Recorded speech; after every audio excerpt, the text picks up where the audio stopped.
Hello friends, good evening.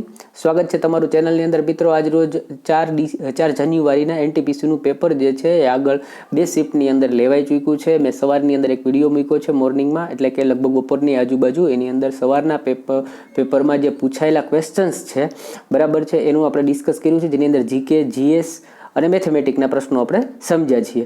હવે વાત કરીએ તો અત્યારે આપણી પાસે રીઝનિંગના થોડાક સરસ મજાના પ્રશ્ન આવ્યા છે બરાબર, એની આપણે ચર્ચા કરીએ છીએ, જેથી રીઝનિંગને પણ તમને થોડું ઘણું નોલેજ મળશે કે ભાઈ કઈ ટાઈપના ક્વેશ્ચન્સ પૂછાય છે। હવે જુઓ મિત્રો, આની અંદર ડેટાની અંદર થોડું ઘણું મેં છેડછાડ કરી હોય બરાબર છે, એક્ઝેક્ટ ડેટા ન હોય, કારણ કે સ્ટુડન્ટ્સ જે છે એમને થોડું ઘણું ભૂલાઈ ગયું હોય કે સર આ પેટર્નનો ક્વેશ્ચન હતો, એટલે પેટર્ન રજૂ થાય છે અહીંયા બરાબર છે, એટલે એની અંદર મિસમેચ હોઈ શકે બરાબર। તો તમારે જોવાનું શું છે કે ભાઈ આ પેટર્નનો ક્વેશ્ચન આપણને પૂછાય તો આપણે કેવી રીતે કરી શકીએ, તમારે શીખવાનું માત્ર અહીંયાથી એ છે કે ભાઈ પેટર્ન ફોલો કરવાની છે બરાબર। તો જોઈએ, હવે આપણે અત્યારે ચાલુ કરીએ છીએ રીઝનિંગના ક્વેશ્ચન જે મને મળેલા છે એની વાત કરીએ બરાબર છે। પેલો પ્રશ્ન જે છે તમારી સામે દેખાય છે કે ભાઈ આપણને એ અહીંયા મેં કાળો શબ્દ વાપર્યું છે, પણ એ લોકોએ ખરેખર શું વાપરેલું હતું તો કે ભાઈ બ્લેક શબ્દ બરાબર। ઓકે, તો આપણે અહીંયા કલર વાપર્યો છે ભાઈ કાળો, ફળ અને શાકભાજી। હવે જુઓ, આની અંદર આપણને 4 ઓપ્શન આપેલા છે। કઈ આકૃતિ જે છે આ ત્રણેય વચ્ચેનો રિલેશન આપણને અથવા તો સંબંધ જે છે દર્શાવે છે બરાબર। જો તમને એવું લાગતું હોય કે ભાઈ આ ત્રણેય વચ્ચે કોઈ રિલેશન નથી તો તમે આનો આન્સર આ કરો, તમને એવું લાગતું હોય કે રિલેશન આ ટાઈપનો છે તો તમે એનો આન્સર આ કરો। તો હવે જોઈએ, જો વાત કરીએ કે ભાઈ મારી દ્રષ્ટિએ હું વાત કરું બરાબર છે, તો આપણે એમ કહીએ કે ભાઈ શાકભાજી અને ફળ, પહેલાં તો બંને વસ્તુ અલગ છે બરાબર, એટલે બે અલગ તો હોવાના જ છે, પણ આપણે એવું કહી શકીએ કે ભાઈ અમુક ફળ જે છે એ કાળા કલરના હોઈ શકે છે બરાબર। અને શાકની અંદર પણ કોઈ એવું શાક છે, જેમ કે ભાઈ આપણે વાત કરીએ રીંગણા છે તો તમને કાળા કલરના દેખાશે। તો મારી દ્રષ્ટિએ આનો આન્સર જે છે 2 થવો જોઈએ। આપણે એવું માનીએ કે ભાઈ આ વચ્ચેનું જે છે એ બ્લેક કલર છે બરાબર છે, અને અમુક શાક જે છે એ કાળા કલરના છે, અને અમુક ફળ જે છે એ પણ બ્લેક કલરના છે, એટલે આનો રાઈટ આન્સર જે છે શું બનશે તો કે આ। સેમ ક્વેશ્ચન એક બીજો પણ એ જ ટાઈપનો આપણને અહીંયા જોવા મળે છે બરાબર। એની અંદર એવું પૂછેલું છે કે ભાઈ ધરતી, પહાડ અને જંગલ બરાબર, શું પૂછેલું છે? ધરતી, પહાડ અને જંગલ, આની વચ્ચે જે રિલેશન દર્શાવતી આકૃતિ છે એ તમારે દર્શાવવાની છે। તો જોઈએ કે ભાઈ હું એમ કહું છું કે ભાઈ ધરતી જે છે, આપણે એમ વાત કરીએ કે આ પૃથ્વીનો ગોળો છે, તો ક્યાંક ક્યાંક પહાડ પણ હોઈ શકે છે બરાબર, અને ક્યાંક ક્યાંક જંગલ પણ હોઈ શકે છે। ક્યારેક એવું પણ બને કે પહાડની ઉપર પણ જંગલ હોય ને બરાબર છે। તો મેઇન વસ્તુ કહેવા શું માંગુ છું કે ભાઈ આ વસ્તુ જે છે આપણે એને માનીએ કે ભાઈ આ પૃથ્વીનો ગોળો છે બરાબર, થોડોક ભાગ જે પહાડી વિસ્તાર હશે એના અંદર થોડોક ભાગ જંગલ પણ હશે। જેમ કે આપણે ગિરનારની વાત કરીએ તો પહાડ અને જંગલ બંને વસ્તુ મિક્સમાં છે। તો આનો રાઈટ આન્સર જે છે મિત્ર શું બનશે તો કે ભાઈ આ ઓપ્શન નંબર 4 જે છે એ મારી દ્રષ્ટિએ બરાબર છે કે આ ઓપ્શન એનો સાચો હોવો જોઈએ। આગળ જોઈએ મિત્રો, શરૂઆતથી લઈને આજ સુધી પાસાના એટલે કે ડાઇસ આ ટાઈપનો ક્વેશ્ચન ડેઇલી માટે એક હોય છે બરાબર। મેં ક્વેશ્ચન જે છે એક બુકમાંથી લીધો છે, કારણ કે સ્ટુડન્ટે એવું કીધું કે સર 4 આકૃતિ આપી હતી અને પ્રશ્ન પૂછ્યો હતો કે ભાઈ અમુક આંકડાની સામે શું હોય। તો આની અંદર આપણે જોઈએ કે ભાઈ આ પેટર્નનો એક ક્વેશ્ચન હતો બરાબર છે। તો જો આ ક્વેશ્ચનની અંદર તમને એવું પૂછવામાં આવ્યું છે કે ભાઈ વાય, આર, બી, આઈ, પી અને જે રાખવામાં આવ્યા છે બરાબર છે। તો ક્વેશ્ચન પૂછ્યો છે કે ભાઈ તો આરની સામે શું હોઈ શકે બરાબર, ચિત્રમાં આરની સામે શું હોઈ શકે।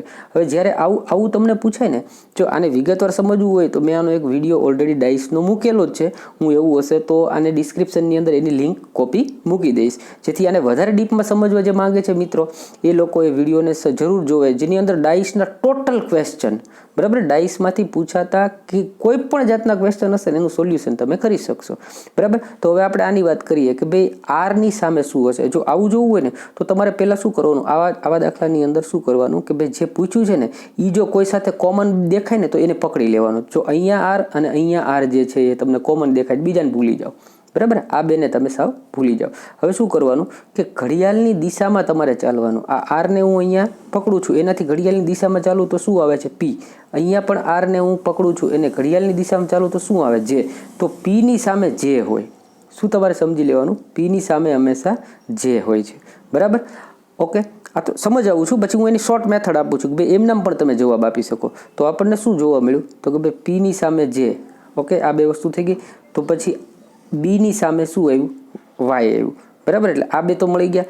હવે જુઓ આરની આગળ બાકી શું રહ્યું, તો અહીંયા નામની અંદર આપણે વાત કરીએ આની અંદરથી બાકી શું રહ્યું, પી આવી ગયું, જે આવી ગયો બરાબર છે. પછી એની અંદર શું આવી ગયું? તો કે ભાઈ જો બી પણ આવી ગયું, બરાબર, વાય પણ આની અંદર આવી ગયું. તો બાકી શું રહ્યું? તો આરની સામે આઈ બાકી રહ્યું, બરાબર છે. શું બાકી રહ્યું? તો કે આરની સામે જવાબ જે છે ને આઈ આવે.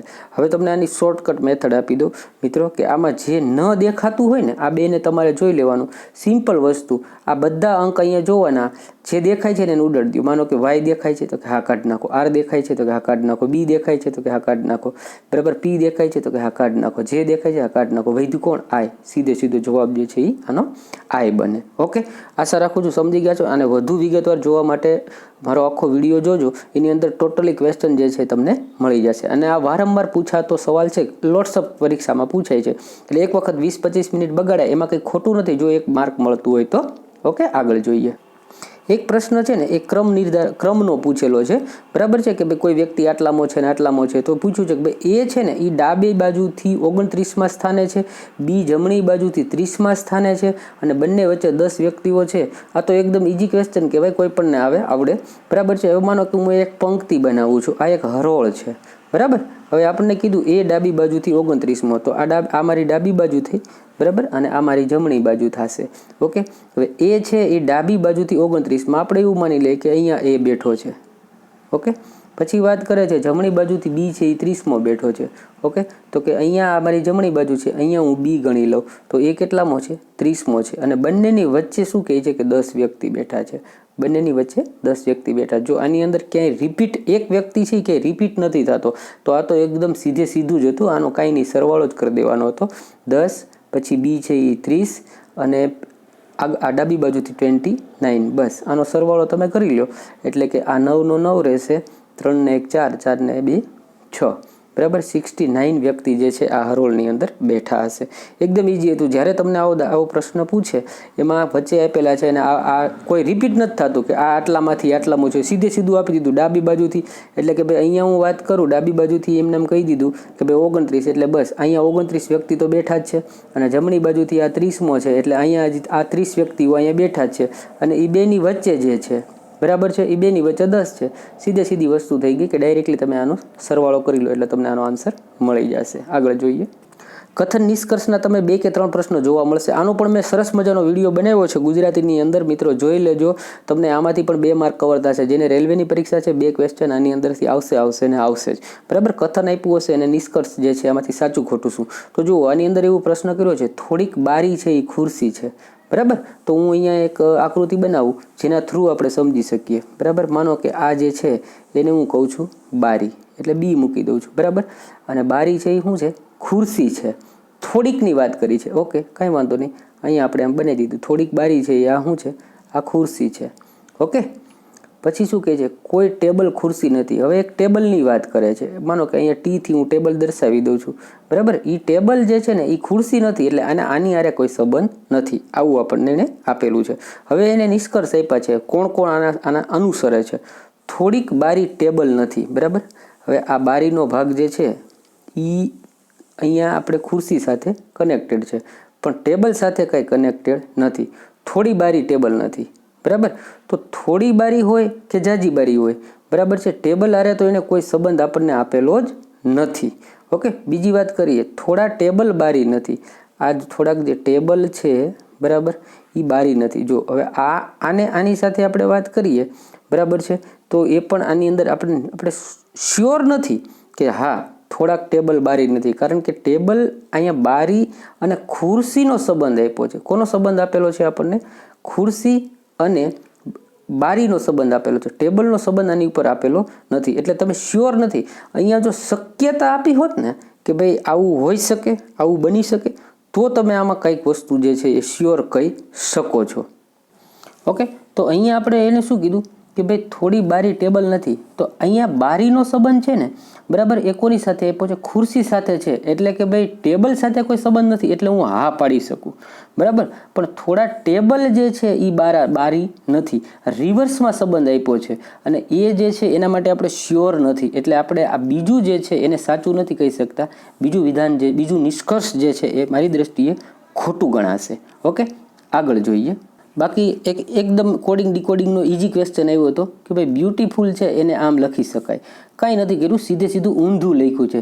જો બીથી શરૂ થાય છે, અહીંયા એના બદલે એણે આને એલથી શરૂ કરી દીધું, એલ પછી યુ પછી એફ, બરાબર. એટલે રિવર્સમાં સ્પેલિંગ લખ્યો છે. તો આને આપણે કેવી રીતે લખીશું? તો કે ભાઈ એનથી શરૂ થશે, એન પહેલાં આવશે, એન પછી આઈ પછી એ પછી ટી પછી આર પાછો ઈ ટી, બસ આને રિવર્સમાં લખવાનું છે. એટલે એક માર્ક જે છે એમ નામ તમને હસતા હસતા આપ્યો હોય એવો પ્રશ્ન પૂછેલો છે. આગળ જોઈએ. એક સિરીઝ પૂછવામાં આવેલી છે, 6 છે પછી 15 છે પછી 33 છે પછી 60 છે. તો અહીંયા શું આવશે? બરાબર છે. તો જુઓ 6 થી 15નો તમે ગેપ જોશો એટલે અહીંયા 9 નાખો, બરાબર છે, એટલે 15 થશે. હવે અહીંયા 15 થી 33 બન્યા, અહીંયા તમે 18 કરો જી, બરાબર છે. 15માં 18 નાખો, 8 ને 5 13, વધી આવી 1, 33 થઈ ગયા. ઓકે, એટલે અહીંયાથી આપણને પકડાઈ જાય છે કે ભાઈ 9 પછી અહીંયા પ્લસ 18 પછી અહીંયા જોશો તો 9 તેરી 27 અને 9 ચોકું 36, બરાબર. 9નો ઘડિયો જે છે એમના ચાલ્યો જાય છે. તો 60ની અંદર તમે 36 નાખશો એટલે તમારો આન્સર જે છે શું બને છે? 96 આવે છે. ઓકે, પાછો એક સિરીઝમાંથી ક્વેશ્ચન આવેલો છે, બરાબર છે, કે ભાઈ XPC MEN TOG PHK. તો આનો જે જવાબ બને છે એ TOG. હવે કેવી રીતે બનશે? તો કે જો ABCD જે છે એની અંદર તમે જોશો ને તો આ C જે છે એ આગળથી ત્રીજા ક્રમે આવે છે, બરાબર. તમે લખો ABC અને છેલ્લા જોશો તો X Y અને Z.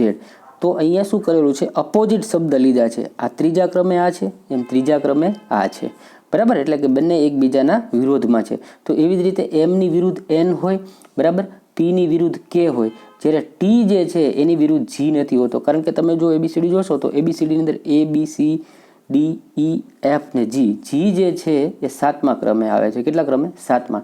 અને ટી જે છે એ પાછળથી તમે ચાલુ કરશો, બરાબર છે, તો એ 5મા કે 6ઠ્ઠા ક્રમે આવે છે. એટલે બંને એકબીજાના અપોઝિટ નથી, બરાબર. એટલે રાઈટ આન્સર જે છે શું બને છે? TOG બને છે. આગળ જોઈએ. આમાં તમને પૂછેલું છે કે ભાઈ આની અંદર અપોઝિટ શું છે, બરાબર, અલગ શું છે, કંઈક અલગ હોય એવાને તારવો. તો જો આની અંદર શું દેખાય છે ખબર? કે ભાઈ આનો સરવાળો કરો તમે, 4 ને 3 7 ને 2 9, પછી આનો 3 ને 4 7 ને 5 તો કે 12, બરાબર. 4 ને 5 9, 9 ને 6 તો કે 15, 6 ને 6 12 ને 13, 13 ને 8, 13 ને 8 21. હવે આની અંદર જોવા બેસશો તમે તો શું અલગ લાગે? બધાને અલગ અલગ વસ્તુઓ જે છે એ દેખાતી હોય એવું લાગે છે, બરાબર. પણ જુઓ આ એકી સંખ્યા છે, આ પણ એકી સંખ્યા છે, આ પણ એકી સંખ્યા છે. જ્યારે 12 છે એ આપણે કહી શકાય કે બેકી સંખ્યા છે. એટલે રાઈટ આન્સર જે બનશે એ શું બનશે? તો કે 3 4 5. બાકી આની અંદર જોવા બેસો તો ઘણી વિચારોમાં ચડી જાવ, કારણ કે આ 2 3 4 3 4 5 4 5 6 6 7 8 એમને ક્રમ હકાવી દીધો છે, બીજું કાંઈ છે નહીં. પણ આને આ રીતના તમે મેચ કરો તો મારી દ્રષ્ટિએ તમને રાઈટ આન્સર જે છે 345 થવો જોઈએ. નેક્સ્ટ પાછી એક આપણને સિરીઝ આપેલી છે. આની અંદર તમારે બતાવવાનું છે કે ભાઈ અહીંયા ક્વેશ્ચન માર્કની જગ્યાએ શું આવશે, બરાબર.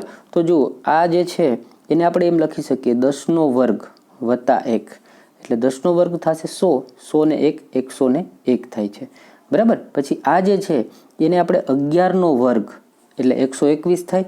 એમાં હું 2 નાખું તો 123 બને છે, બરાબર. તો એવી જ રીતે તમે કન્ટિન્યુ કરશો. આ 10નો વર્ગ આવ્યો, 11નો વર્ગ આવ્યો, 12નો, 13નો, તો હવે આવશે એ શું આવશે? 14નો વર્ગ આવશે. પહેલામાં આપણે 1 નાખ્યો, 2 3 4 અને હવે નાખીશું, કેટલા નાખીશું? તો કે 5 ઉમેરીશું. 14નો વર્ગ વત્તા 5 ઉમેરશો તમે, બરાબર છે. એટલે તમને શું મળશે? 196 વત્તા 5 એટલે 201 જે છે એ તમારો રાઈટ આન્સર બનશે. મિત્રો એક ક્વેશ્ચન આર્ગ્યુમેન્ટમાંથી પૂછવામાં આવેલો છે. મિત્રો વિડીયોને લાઈક કરજો, શેર કરજો. ગુજરાતીમાં તમારા માટે મહેનત થઈ રહી છે, બરાબર. બધા કામ છોડીને તમારા માટે પ્રશ્ન ગોતી અને તમારી સમક્ષ ગુજરાતીમાં સમજાવવાનો પ્રયત્ન કરું છું. તો તમારા તરફથી પણ મને સહકાર આપજો. એક આર્ગ્યુમેન્ટનો ક્વેશ્ચન પૂછેલો છે કે ભાઈ શું છોકરીઓએ રાત્રે કામ કરવા બહાર ન જવું જોઈએ, બરાબર છે. ઓકે, આ ટાઈપનો એક ક્વેશ્ચન છે. શું છોકરીઓએ રાત્રે કામ કરવા બહાર જવું જોઈએ, બરાબર છે. ન જવું જોઈએ નહીં, પણ બહાર જવું જોઈએ, આવો એક પ્રશ્ન છે, આર્ગ્યુમેન્ટ કર્યું છે. હવે પેલું ઓપ્શન આપેલું છે નહીં, રાત્રે સ્ત્રી માટે માહોલ ખરાબ હોય છે, બરાબર. તમારે જોવાનું છે તમારી રિયલ લાઈફ સાથે કે ભાઈ આવું હોય છે કે શું છે, રિયાલિટી શું છે. તો કે ભાઈ નહીં, રાત્રે સ્ત્રી માટે કામ કરવાનો જે માહોલ છે એ ખરાબ હોય છે. ઓકે, ના પાડતી એક વાત કરી છે. બીજી વાત કરે છે કે હા નીકળવું જોઈએ, પોલીસે સુરક્ષા આપવી જોઈએ, બરાબર. હવે જો આવા જે જ્યારે પ્રશ્ન આવે ને ત્યારે નેગેટિવ છે ને એને 99.99% નહીં લેવાના, બરાબર છે. 1% માટે જ તમારે એવું રાખવાનું કે આવા ક્વેશ્ચનને હું સાચું કરું, બાકી 99.99% આને ખોટું જ પાડવાનું. કઈ વસ્તુ જે નહીં કરીને આપી હોય ને એને. હવે વાત એમ કરે છે કે ભાઈ રાત્રે સ્ત્રીઓ માટે માહોલ ખરાબ. રાત્રે સ્ત્રીઓ માટે માહોલ ખરાબ હોય છે તો એના અલગ અલગ રસ્તાઓ નીકળી શકે, બરાબર છે. એને સિક્યુરિટી મળી શકે એવી વ્યવસ્થા ઊભી થઈ શકે છે. જ્યાં જોબ કરે છે ત્યાં પણ સિક્યુરિટીનો માહોલ બની શકે. ઘરેથી આવવા જવા માટે જે જોબ કરે છે ત્યાંથી વાહનની સુવિધા. એટલે કે ભાઈ સ્ત્રીઓએ નીકળવું જ ન જોઈએ, માહોલ જે છે એ ખરાબ હોય છે, આ વાતને આપણે સ્વીકારી શકતા નથી. હા, એવું કરી શકીએ કે ભાઈ નીકળવું તો જોઈએ, પોલીસ જે છે એના માટે સુરક્ષાની વ્યવસ્થા કરે અથવા તો એને સુરક્ષા આપે તો એ વાત જે છે એ યોગ્ય છે. ઓકે મિત્રો, આશા રાખું છું આપ સમજી ગયા છો. એક ક્વેશ્ચન જે છે એ પૂર્વ ધારણામાંથી પણ આવેલો છે, બરાબર. પૂર્ણ ધારણાની અંદર શું હોય છે કે ભાઈ અગાઉ આની પૂર્વ જે કંઈ ધારણા છે એ તમારે કરવાની. હવે એક એડવર્ટાઇઝમેન્ટ આપેલી છે કે ભાઈ આપ રૂપાળા થવા માટે XYZ નામની ક્રીમ લગાડો, આવી એક એડવર્ટાઇઝ આપી છે, બરાબર. હવે એની 2 ધારણાઓ આપી છે કે લોકો રૂપાળા થવા માગે છે, તો એ વાતને તો આપણે સાચી જ પાડવી પડે કે ભાઈ અત્યારે સ્ત્રીઓ છે, છોકરાઓ છે કે કોઈ પણ વ્યક્તિ છે એના માટે લોટ્સ ઓફ ક્રીમો આવી છે, લોટ્સ ઓફ સાબુ આવે છે કે ભાઈ આ લગાડો તો જલ્દી રૂપાળા થવા છે. અને બધાની ઈચ્છા સારું દેખાવાની તો હોય જ છે. એટલે એવું તમે કહી શકો કે ભાઈ લોકો રૂપાળા થવા માંગે છે તો ભાઈ આ ધારણા તો સાચી છે અને તો જ આવી એડવર્ટાઇઝ આવે અને તો જ આવી વસ્તુઓ જે છે એ માર્કેટની અંદર વહેંચાતી હોય, બરાબર છે. બીજી વાત એમ કે છે XYZ ક્રીમ સૌથી સારી છે. આ વાત જે છે હજમ થતી નથી, કારણ કે અહીંયા કે એવું નથી લખ્યું કે એકમાત્ર XYZ ક્રીમ જ રૂપાળા કરે છે, બરાબર. એટલે આવા પ્રશ્નની અંદર જ્યારે એકમાત્ર કે સૌથી સારી આવું કઈ વાત જો અહીંયા લખ્યું છે હું XYZ છે ક્રીમ સૌથી સારી, સૌથી એટલે કે આખા બધા કરતાં સારી છે એવી તો અહીંયા કંઈ ઉલ્લેખ નથી કર્યો. અને એવું ના પણ કહી શકે કે ભાઈ XYZ જ સૌથી સારી છે, બરાબર. માટે તમે આને સાચું કરી શકતા નથી. તો તમારો આન્સર જે છે પૂર્ણ ધારા 1 જે છે એ તમારી ફોલો કરે છે. ઓકે મિત્રો, એક લાસ્ટ ક્વેશ્ચન જે છે એ લઈ લઈએ મિત્રો. એની અંદર તમને એક ફિગર કાઉન્ટિંગનો ક્વેશ્ચન આપેલો હતો, બરાબર છે. આ રીતના એક ચોરસની અંદર 4 ભાગ કરેલા હતા, બરાબર. અને એની અંદર પાછું એક બીજું ચોરસ આ રીતે બનાવેલું હતું અને તમને એવું પૂછેલું હતું કે ભાઈ આના અંદર ત્રિકોણની સંખ્યા કેટલી. તો જો મિત્ર આવું હોય ને આ તો એકદમ ઈઝી છે. તમારે સિમ્પલ યાદ રાખવાનું કે કોઈ પણ એક લાઈન હોય ને એ ડબલમાં ભાગ કરે, એટલે કે ભાઈ 1 ને 2 ભાગ કરે. તો એક લાઈન 2 ભાગ કરે છે, પાછી બીજી લાઈન કરું તો બીજા 2 ભાગ કર્યા, એટલે કે પહેલા 3 અને 4 ત્રિકોણ તો જો આની અંદર દેખાય જ છે, બરાબર. હવે એની પાછી એને અહીંયા એક બીજી વસ્તુ કરેલી, બરાબર છે. તો હવે જુઓ જી કે એક લાઈન જે છે એ ડબલની અંદર કરે છે કે ભાઈ ત્રિકોણ જે છે એક લાઈનથી ડબલ બને છે, બરાબર. તો પહેલાંની વાત કરીએ સિમ્પલી, બરાબર છે. તો જ્યારે આ ટાઈપનું હોય તો એક ક્રોસ જે છે આવું થાય ત્યારે 1 2 3 4 હોય, હંમેશા આના ડબલ ગણવા. શું ગણવા? હંમેશા આના ડબલ ગણવા. એટલે પહેલાં તો આની અંદર 8 ત્રિકોણ હોય, પાછું આ ટાઈપનું એણે બીજું જે બનાવેલું છે, બરાબર. અને આ લાઈનને આખી ખેંચેલી છે, બરાબર. તમને એક વખત વ્યવસ્થિત બનાવી દો એટલે સમજાશે.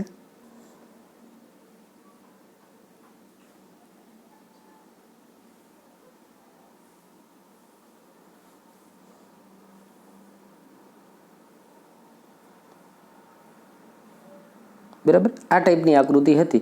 તો મેં જેમ કીધું તમને એમ, બરાબર, કે આની અંદર કેટલા ત્રિકોણ બનશે તો કે ભાઈ આની અંદર 16 ત્રિકોણ બનશે. 8 અંદર બને છે અને બીજા એક લાઈનથી 8, એટલે કે 8 દુને 16 ત્રિકોણ જે છે આની અંદર બને છે. ઓકે મિત્રો, તો લાઈક કરજો, મિત્રો સુધી શેર કરજો અને તમે પણ પરીક્ષાની અંદર સારું ઉત્કર્ષ દેખાવ કરો તેવી શુભકામનાઓ સાથે આજનો લેક્ચર જે છે વિરામ કરીએ છીએ.